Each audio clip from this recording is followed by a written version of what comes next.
السلام علیکم ورحمۃ اللہ وبرکاتہ۔ بسم اللہ الرحمن الرحیم۔ اللہ رب العزت کے نزدیک کون سی ایسی چیز ہے جو اللہ کو زیادہ پسند ہے اور وہ چیز اللہ اپنے بندے کو دینا چاہتا ہے؟ اکثر لوگوں کے ذہن میں یہ خیال آتا ہے کہ میرے پاس مال بہت زیادہ ہے، مجھے اللہ نے مال دیا ہے تو اللہ مجھ سے راضی ہے، تبھی تو مجھے یہ مال دیا ہے۔ اور وہ یہ سمجھتے ہیں کہ یہ زیادہ مال یہ اللہ کی رضا کی نشانی ہے۔ ایسا نہیں ہے قطعاً، کیونکہ یہ مال اللہ رب العزت نے ان لوگوں کو بھی دیا ہے جو اللہ کی ذات سے منکر ہے، اور اللہ نے یہ مال ان لوگوں کو بھی دیا ہے جو اللہ رب العزت کی ذات پر اپنی جان مال سب کچھ قربان کرنے کے لیے تیار تھے۔ مثال کے طور پہ فرعون کو اللہ نے مال دیا تھا لیکن وہ منکر تھا اللہ کا۔ قارون کو اللہ نے مال دیا تھا، شداد کو اللہ نے مال دیا تھا۔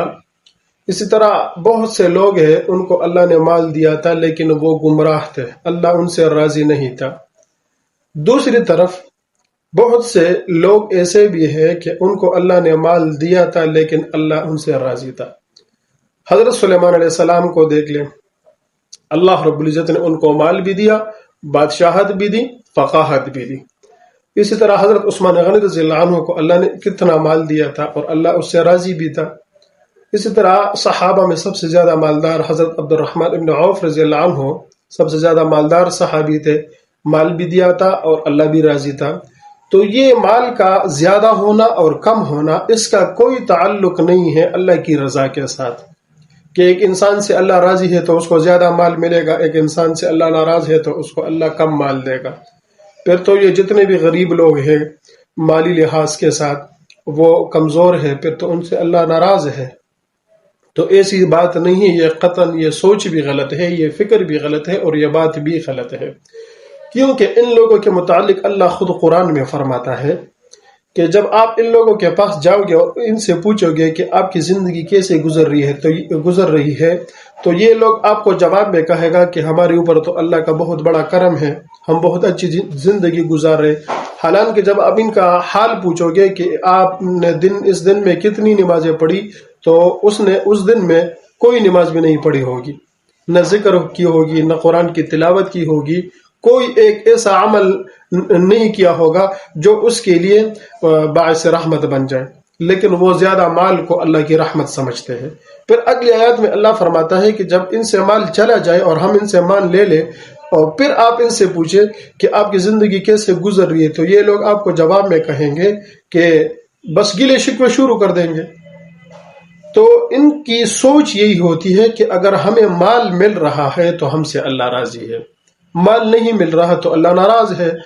تو یہ سوچ غلط ہے۔ اللہ فرماتا ہے کہ ایسا نہیں ہے۔ اگر اللہ راضی ہے، اور اللہ رب العزت خود قرآن میں فرماتا ہے کہ میں جب کسی کے ساتھ خیر کا ارادہ کرتا ہوں کہ یہ بندہ تمام بندوں میں بہترین بندہ بن جائے تو اللہ فرماتا ہے ہم ان کو دین کی سمجھ عطا فرما دیتے ہیں، یعنی دین کی دولت ہم ان کو دے دیتے ہیں اور دین کی سمجھ ان کو دے دیتے ہیں، مال نہیں دیتے، کیونکہ اس مال کی اللہ رب العزت کے نزدیک کوئی وقت نہیں ہے، اس مال کی اللہ رب العزت کے نزدیک کوئی اوقات نہیں ہے۔ اگر تھوڑی سی بھی اوقات ہوتی تو اللہ رب العزت ان کافروں کو، ان بت پرستوں کو اللہ رب العزت کبھی بھی مال نہیں دیتا۔ یہ جو ان کو مل رہا ہے اور بہت زیادہ مل رہا ہے تو یہ اس بات پر دلیل ہے کہ اس چیز کی اللہ رب العزت کے نزدیک کوئی وقت اور کوئی اوقات نہیں ہے، کیونکہ جس چیز کی اللہ رب العزت کے نزدیک وقت اور اوقات ہے وہ ہے دین، اور وہ اللہ رب العزت ان لوگوں کو نہیں دیتا۔ اللہ رب العزت ان لوگوں کو یہ کبھی نہیں دیتا، بلکہ یہ دین اور دین کی سمجھ اللہ رب العزت صرف ان بندوں کو دیتا ہے جن بندوں کو اللہ پسند فرماتا ہے، اور اللہ رب العزت جن سے محبت کرتا ہے یہ دولت صرف ان لوگوں کو دیتا ہے۔ تو یہ بات ذہن سے نکالنی چاہیے کہ اللہ رب العزت کن لوگوں کو زیادہ مال دیتا ہے، یہ اللہ رب العزت کس وجہ سے مال زیادہ دیتا ہے، یہ اللہ رب العزت کی قدرت میں ہے۔ اگر آپ اپنے آپ کو مالدار بنانا چاہتے ہو اور آپ اپنے آپ کو بہت بڑا آدمی بنانا چاہتے ہو دنیا کے لحاظ سے بھی اور آخرت کے لحاظ سے بھی، تو آپ کو اعمال کرنے ہوں گے اور دین کی سمجھ یہ اپنے اندر لانا ہوگا، قرآن کی سمجھ، احادیث کی سمجھ۔ پھر یہ ایک بات میں واضح کرنا چاہتا ہوں کہ دین کو جاننا اور سمجھنا یہ دونوں الگ چیزیں ہیں۔ یعنی ایک حدیث میں نے یاد کی، میرے ذہن میں آ گئی، مثال کے طور پہ یہ ایک حدیث ہے، اصحابی کالنجوم فبأیہم اقتدیتم اہتدیتم۔ اللہ کے رسول فرماتے ہیں کہ میرے صحابہ آسمان کے ستاروں جیسے ہیں، آپ ان میں سے جس کو بھی پکڑو گے، یعنی جس کے نقش قدم پر چلو گے، آپ ہدایت پاؤ گے۔ اب یہ اس کا ترجمہ ہے، لیکن اس میں جو مقصد چھپی ہوئی ہے، اس سے جو حضور کا منشا ہے، اس کو سمجھنا چاہیے۔ تو یہ حدیث یاد کرنا یہ دین کو جاننا ہے، اس حدیث کے مقصد کو پہچاننا یہ دین کی سمجھ ہے کہ ہمیں دین کی سمجھ عطا ہو جائے۔ تو اللہ رب العزت سے یہ دعا مانگنی ہے اور اس دین کو سیکھنا ہے۔ اور یہ دین ہم سیکھیں گے کہاں پر؟ اس کے لیے ہمیں مدرسہ جانا ہوگا اور وہاں وہ کتابیں پڑھنی ہوگی جو احادیث کی ہے، جو مسائل کی ہے، مختلف کتابیں۔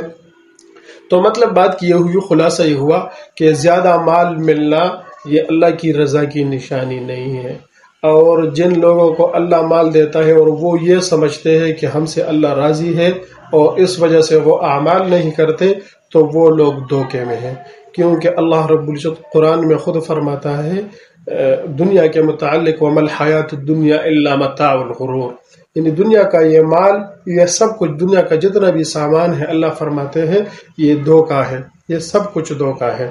تو یہ بات ذہن میں لانا کہ مجھے مال زیادہ ملا ہے تو اللہ راضی ہے، اسی وجہ سے مال زیادہ ملا ہے، تو یہ بات غلط ہے۔ اللہ رب العزت جس سے راضی ہوتا ہے ان کو اللہ رب العزت دین کی سمجھ عطا فرماتا ہے۔ اللہ رب العزت ہم سب کو دین کی سمجھ عطا فرمائے، اور اللہ رب العزت ہمیں دین سیکھنے کی توفیق عطا فرمائے۔ السلام علیکم ورحمۃ اللہ وبرکاتہ۔